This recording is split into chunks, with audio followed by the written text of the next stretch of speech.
Red Bull Racing's Daniel Ricciardo has put a disappointing 2017 season behind him as he prepares for a stronger campaign in which he hopes to properly challenge for the World Championship. The smiling Australian made the best of his team's slow season start last year, scoring an opportunistic win in a chaotic Azerbaijan Grand Prix, but admitted exclusively to the inside line that 2018 should be a far better year for the squad.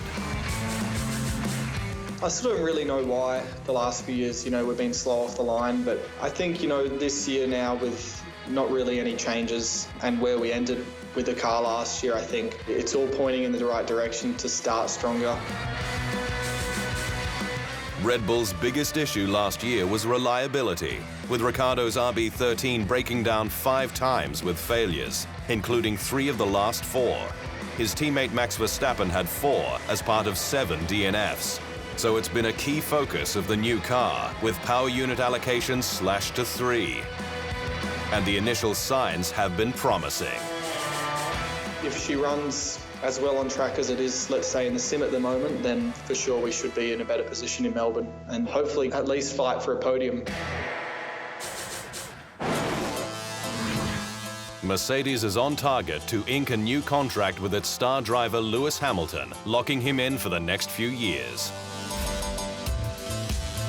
The 4-time F1 World Champion's current agreement runs out at the end of this year, but Mercedes head of motorsport Toto Wolff says an extension is inevitable. It is a no-brainer that we continue with each other, and the discussions are ongoing and a very positive mindset, and it's just a matter of time when we seal it and put a signature to the document. Melbourne, Australia hosts Formula One's traditional season opener. But this year it's set to ring in more far-reaching change than usual, with the debut of cockpit protection device Halo. And the use of grid girls banned, replaced by grid kids who are competing in go-karting or other junior categories. Liberty Media has been quietly modernizing the sport since completing its $8 billion acquisition in January last year. With the departure of grid girls, the latest in a series of moves designed to clean up F1's act. And for the sport's commercial boss Sean Bratches, it couldn't have come soon enough.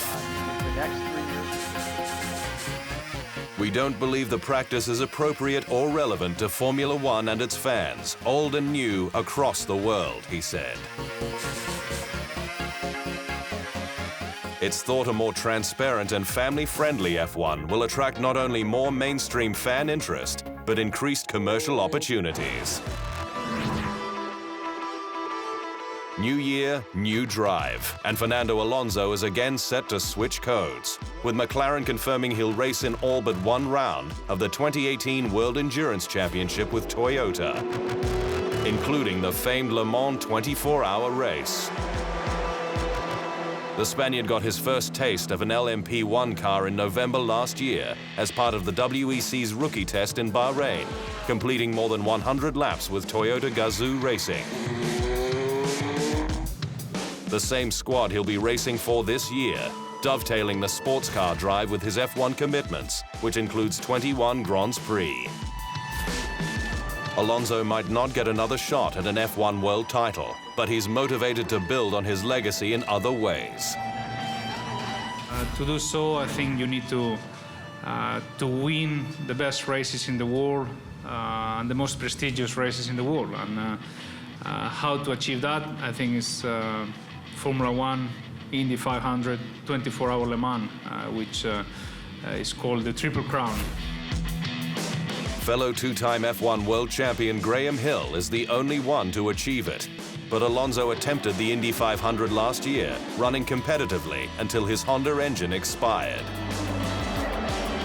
The Spaniard may yet race at all WEC rounds, should Toyota's request to change the date of its home race in Fuji be approved. Former Australian Grand Prix Corporation chairman Ron Walker has died, aged 78, following a long battle with cancer. The former Lord Mayor of Melbourne and prominent businessman was a long-time promoter of the Australian GP and was instrumental in its shift from the streets of Adelaide to Albert Park for the 1996 season. Walker was also a staunch ally of former F1 Supremo Bernie Ecclestone.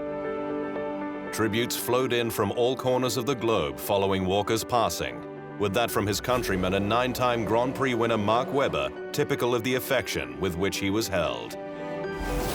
"Today we lost an incredible man," tweeted Webber. 20 years ago, he took me under his wing both privately and professionally. Ron Walker, I'll never forget you, matey. Rest easy. Walker is set to be farewelled with a Victorian state funeral. TheInsideLine.com for everything Formula One.